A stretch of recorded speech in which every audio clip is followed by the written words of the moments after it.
everyone. It's Craig Studnicky. We're here for our next Insider Series interview. We're reporting today again from Fort Lauderdale because we have one of Fort Lauderdale Beach's superstars in our presence today, Lisa Lader, the beautiful Lisa Lader, someone who I've known Lisa and her husband Neil for close to 30 years now. Aventura girl, but that's not where she's originally from. By the end of this interview, you're going to get to know a lot about Lisa, what makes her tick, and why she has become so well known and so well admired in the Fort Lauderdale market. So, Lisa, hi. Hi. Happy New Year. Happy New Year. And welcome. I'm so happy you're here on the Insider Series. Thank you so much for having me. It's a pleasure having you. The purpose of the Insider Series is, as you probably know, we have over 400 realtors that work for RelatedISG, Palm Beach, Broward, Miami. And it's impossible for everybody to get to know one another in conventional way in a short period of time, particularly in a COVID world where we're practicing social distancing. So we do the Insider Series so that your colleagues get to know a little bit about you. But more than that, your competitors as well. You work like I do with every single real estate broker under the sun in South Florida. And a lot of them would like to get to know a little bit about Lisa Lader. So this is about introducing you to the real estate community. And you know what? I welcome it. And it's overdue as far as I'm concerned. You probably feel the same way. Yeah. I welcome it. Good. Well, the first question is, I know you're not from Florida. You told me you're a New York girl. I am. So when did you move to Florida, and why did you move to Florida? So I was born and raised in New York, Queens, New York. I lived most of my life until I graduated from high school in Long Island, New York, which is an area called the Five Towns, which a lot of New Yorkers are familiar with. Yes. The South Shore of Long Island. And my son lives in Manhattan, so I'm starting to get to know everything about that's the North Shore. There's a bit of a rivalry. Exactly. And then a lot of people will even call Boca the sixth town. So there's like a lot of Long Island people in Boca. So I came to Florida. I went to Lynn University, and I was in Boca, and it was a completely different area than it is now. I used to come down to Aventura. It was very undeveloped. It was undeveloped. It was a lot of farmland. There weren't the big, 5 country clubs like there are now. And South Beach was not the place that people recognize today. It was completely different. We used to come more towards Aventura, Turnberry, and that area. No, believe it, I get it. That's where all the buzz was. That's where the fun and the action was. Yes. Right. And then I wound up staying in Florida because I was set up on a blind date, and I met my husband, and he lived in Aventura. Okay. And so the story goes, I moved to Neil swept Aventura, you off your feet, and you became an Aventura girl. I did.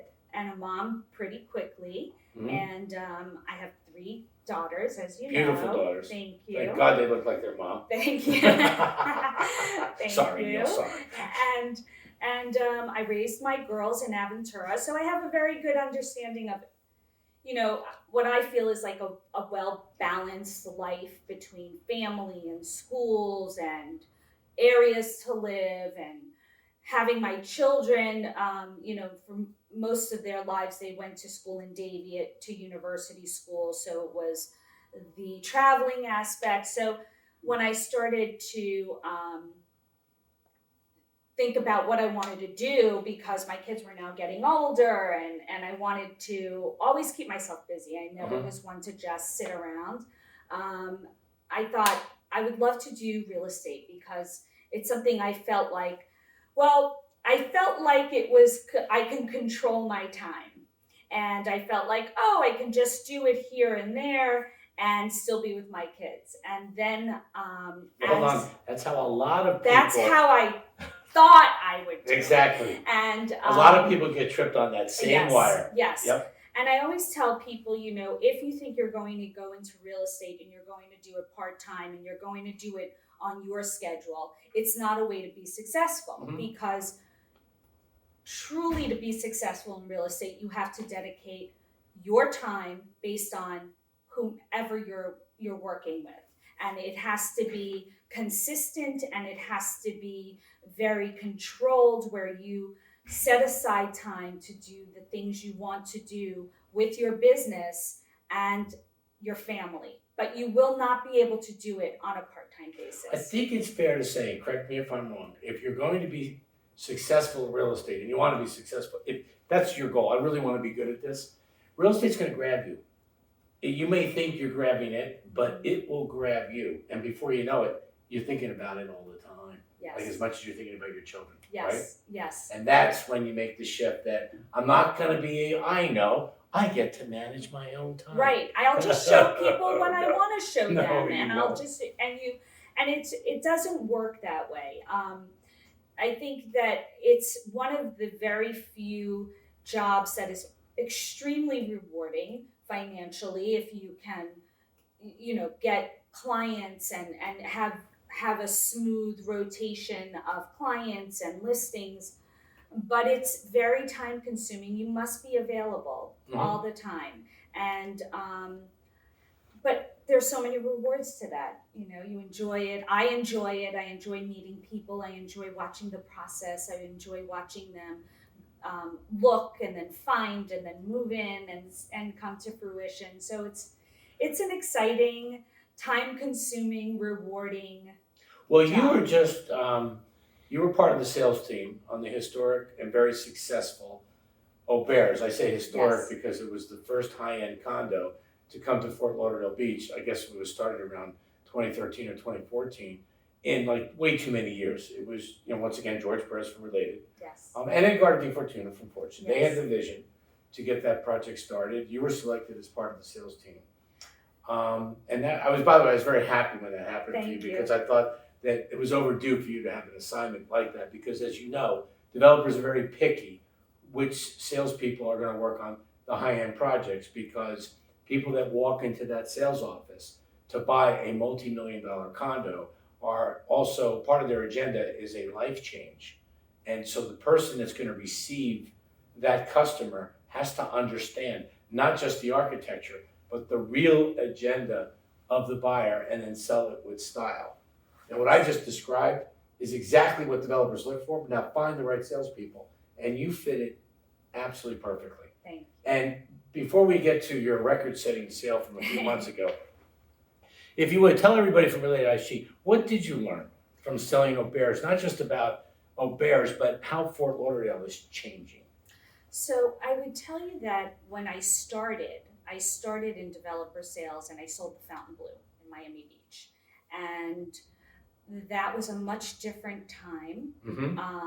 That was when? That was like 2001. 2000s, yes. Yeah, and it was a much different time, and it was a condo hotel market. It was a very successful project, and then I went on to sell the Atlantis project in the Bahamas, and for Turnberry. And then when I made the move to Fort Lauderdale, everything I had done was really south. When I made the move to Fort Lauderdale, it was a completely different type of market. I feel that Fort Lauderdale and north of that is a lot of people that are looking to live here full time, or this may be their Florida residence, but they're going to spend 6 months out of the year here, or 9 months out of the year, and then go back during the summer months to New York or the Midwest. But it is a very domestic market. I am starting to see a lot of international buyers, but that's a double question, because today is so different than last year. Today, people are, with Corona, looking to move from where they are to a place where they can live outdoors because of the quarantine fear of being locked inside. I completely agree. So, and have you seen the shift that I've seen, correct me if I'm wrong, the people that are buying from outside of South Florida are not just looking to buy a second home, they're moving here. They're moving here. Yeah. And that's why, your report was excellent where it showed the availability. There's not a lot of availability. Well, that's a whole nother issue. Yeah, we are dealing with a acute shortage of supply Yes. that people outside of South Florida do not realize. Yes. They come here thinking it's a Chinese menu of inventory to purchase. Oh no. 2 years ago, yes. Today, no. The demand is high, the supply is low, and then you have sales like the one I made at Auberge, which is an unbelievable project. We've had record-breaking sales in that project, and they just continue to outdo the last sale. The project is beautifully designed. It's directly on the sand. Yeah. The design, the promotion, the marketing, the sales team was absolutely superb. But let's go to the record-breaking sale. You sold a $10 million condominium Yes. recently in the last 2 months. Yes. You've been featured in The Real Deal and Hot Living. As your broker, I was Yes. interviewed by the New York Times about that particular sale because they had heard about it. You sold it to an entrepreneur from New Jersey. 5 years ago, no way. That was a record-breaking sale for Fort Lauderdale. $10 million condos are what you hear about in Palm Beach or Miami Beach, Yes. not Fort Lauderdale Beach. So congratulations, you Thank broke you. the ceiling. Yes. And do you think there will be more of those? I do. I think there will be more. I think it was it needed that boost. It was $2,500 a square foot, which is not a scary number if you're in Miami or you're in No, Palm because Beach. you're a Miami girl, so in Miami that's not a scary number. It's not a scary But in Fort Lauderdale, it's a little bit of a deer in the headlight number. It is, but it was a very unique situation. I knew the buyer. He is a client of mine, and the seller was my listing, so I knew it was a good fit, and I know the value there. I don't think it's the last time you'll see it. What is it about Fort Lauderdale that attracted that particular client of yours versus Palm Beach versus Miami Beach?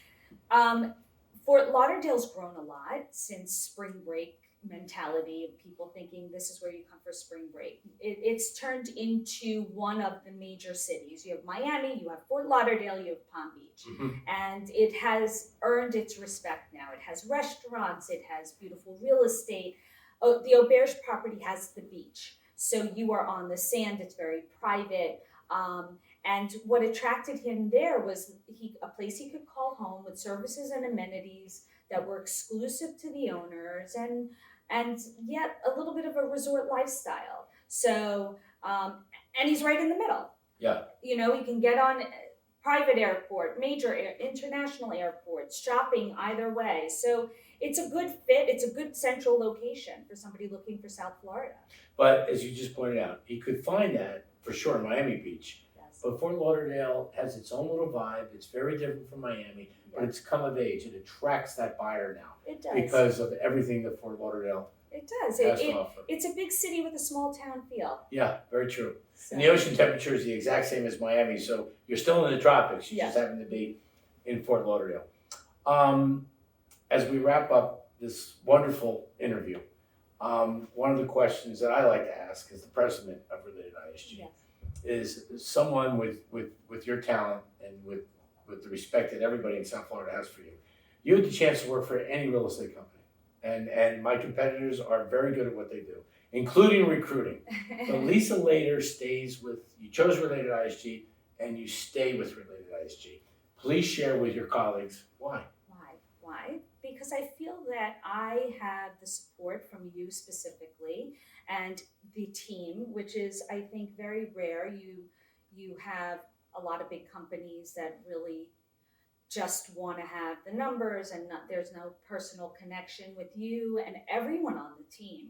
There is a personal connection. You do feel like you're in business for yourself and you have all of this support, which I feel allows me to grow and do what I want to do the way I want to do it. And if I have a question, somebody's there to help me. It's a very different feeling. I think that RelatedISG has earned its way in the community with all the other big developments and the other big real estate firms. Companies, yeah. And people, it's recognizable now. It's a recognizable name where, you know, it's not just a certain name anymore. And people understand that it is the person that is behind their listing and the support they have. And I think it's an amazing company to work for. I do. I love working for you. I'm so glad you feel that way. I Lisa. do. I love because it's myself, it's Carolina Gertz, it's Liz Lopez, it's Sandra, our new director of marketing, which, you know, she's made a giant contribution in the few months that she's been with with The RelatedISG. marketing, the staff support, I don't have to do anything. They can do everything for me. And really, when you think about that, it's so valuable. Well, talented salespeople need to have their time freed up so that you can do what you do best, which is present and sell. You need to know you've got the support behind you so that you're not worried, and consistent support, so you're not worried, did they get that done? Are they finishing that marketing piece I needed? You can rely on the fact that we take it very seriously. We put our heart into it. I'm actually very impressed with the marketing from RelatedISG. Just under Sandra's leadership is getting better and better all the time. So like you, I don't really worry about it. You know what I worry about is making sure you're happy. Yes. And that your colleagues are happy. Yes. And whatever I can do, what Carolina can do to fill in any holes that doesn't make you feel like you're getting all the support. That's what I want. That's what I want to know. You 'Cause and Carolina do that, though. That's our main job, and she's a great partner. Carolina's an unusual woman, and she's a tremendous leader, and I'm glad you feel that way as well. I do. Thank you for being on the Insider Series, and I think it's going to be a pretty good year for everybody, don't you think? I think so. There's an more to optimism come. in the air. Mm-hmm. I think the worst of this COVID thing is truly behind us. The worst of it. We've got a few more months of trials and challenges ahead of us, but I think it's going to be. I think what it's shown the world is that Florida is a pretty good place to live. Isn't it though? I completely agree with you. I've said that so many times. Every dark cloud in life, every dark cloud has a silver lining, and and COVID was indeed a dark cloud. I lost a family member to it as well, but the silver lining of this is South Florida has become indeed more popular than ever to people literally all over the world. I want to thank everybody for being on this Insider Series. Lisa Lader, she's a top agent. She works at Solimar now up in Pompano. She's at Auberge in Fort Lauderdale. Call her, text her, email her, ask her anything you want. I've known this woman for 30 years, and she's a very caring and giving person. And she'll share with you all the knowledge that she has about Fort Lauderdale and Pompano. And to all of you, I'll see you next week on the next Insider Series. Bye-bye now.